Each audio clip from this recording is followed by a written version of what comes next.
final bosses in video games have become something of an art form.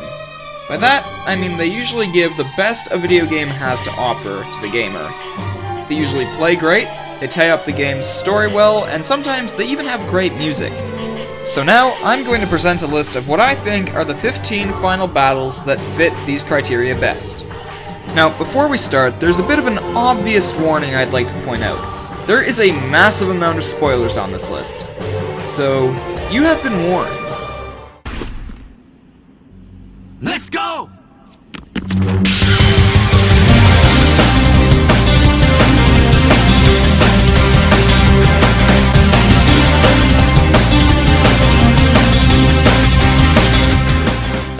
I don't know what's more awesome, the whole background behind the fight with Lou from Guitar Hero 3, or the fact that a rock cover of a country song plays while the action ensues. The devil of rock music, Lou steals your soul and makes you face off with him in a guitar battle. This battle is even complete with a finisher, and no, not just for you. Lou has his own finisher, and it is bar none one of the most insulting things ever made in a video game.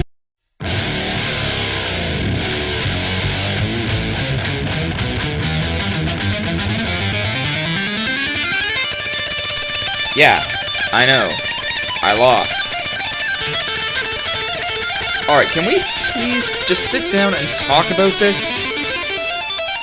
Okay, I'm pissed off. You can stop now.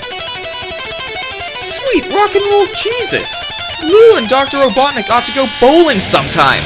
You know what they say, the more the— Shut up!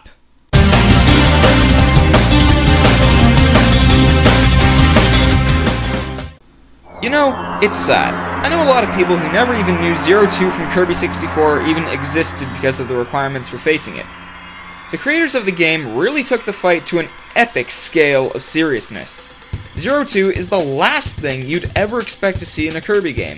After all, it is a demonic blood-crying angel. Flying with Ribbon, you pound crystal after crystal into 02's eye, then its halo, and then its farting tail thing. The music that plays in the battle has become controversial in itself. It's become widely used on the internet to the point of it being considered by many to be overrated. Overused? Yeah. Overrated? No. Because of the situation where it played, because it was dark and brooding sounding, I say it deserves all the attention it gets. As does this whole battle.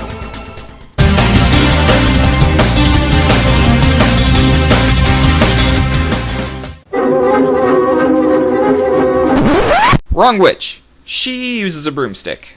Gruntilda and Banjo-Tooie, on the other hand, rides in a freaking tank. A tank armed with lasers, mortar cannons, an enormous drill, poison gas, and even quiz questions. That's messed up. It's an incredibly difficult battle too. Gruntilda and her Hagwon have a ton of HP, and every bit of HP she loses makes her every bit more challenging. And the music shows that. Can this battle music get any more intense? Ultimately, it boils down to Gruntilda firing rapid-fire spells at you. Bad move, Bonehead.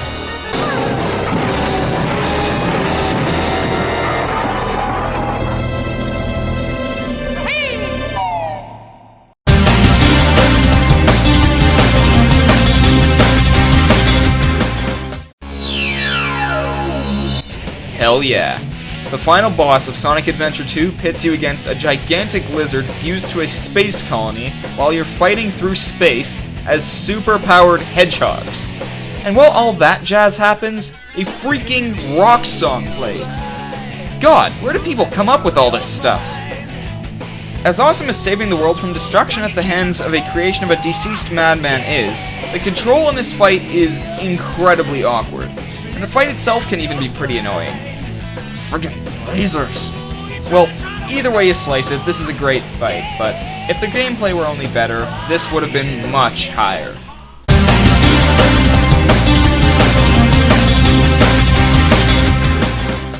How many times can you ever say this to someone? I just fought my Irish twin brother in the middle of a motel parking lot with a lightsaber while the electric guitar played in the background. Unless you fought Henry from No More Heroes, the answer is probably a big no. And needless to say, the unique scenario makes for one burly battle. The boss himself, Henry, is an absolute beast. His combos are insane to watch, he has a near limitless supply of health, and he probably has the flashiest one-hit KO move ever. It's time for you to sleep.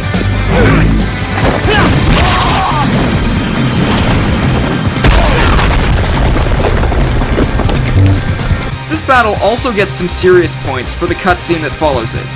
It's freaking hilarious. Let me ask you, how do you plan to put an end to all of this? Wait a sec. You want me to tie up all these loose ends? I don't think so.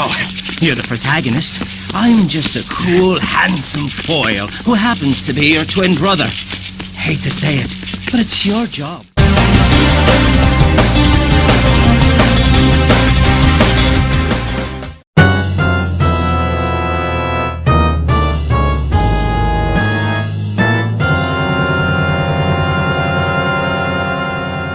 I can just imagine what most of the Ocarina of Time fans out there are thinking right now.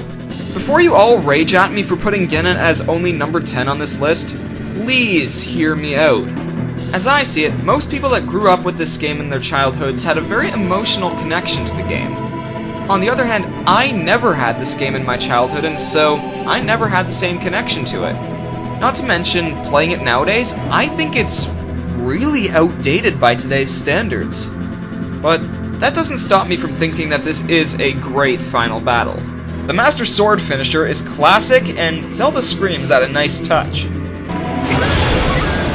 Though I still think the creators should have stuck with the original plan to climb up a much larger Ganon. They say you wouldn't be able to see much of Ganon. Well, I still can't see Ganon very well in the dark.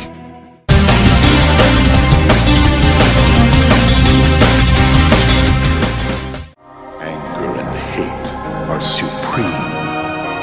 Xemnas' final form in Kingdom Hearts 2 is so complete it isn't even funny.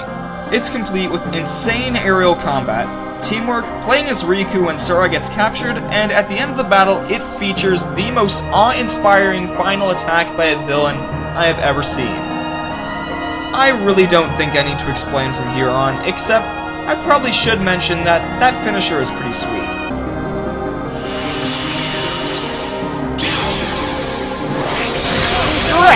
I've been beaten by the power of love!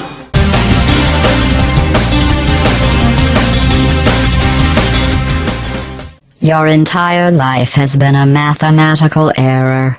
A mathematical error I'm about to correct. That's right, it's GLaDOS. In this particular final battle, the fate of the world isn't at stake or anything. It's just you versus a sadistic computer that wants you dead. In order to defeat GLaDOS, you need a lot of nifty portal work. You have to make GLaDOS destroy itself with missiles, and then throw the personality cores that drop off GLaDOS into an incinerator.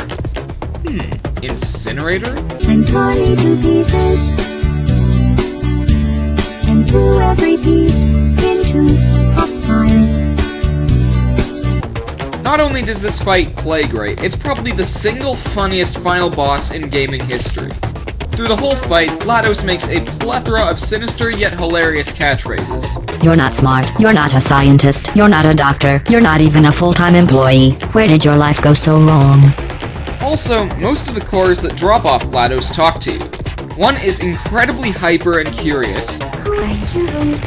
What is that? Oh, what's that? What's that? One growls in a strangely amusing fashion. But easily the funniest is the cake sphere. Don't forget garnishes such as fish-shaped crackers, fish-shaped volatile, organic compounds, and sediment-shaped sediment. Why do I suddenly not want the cake?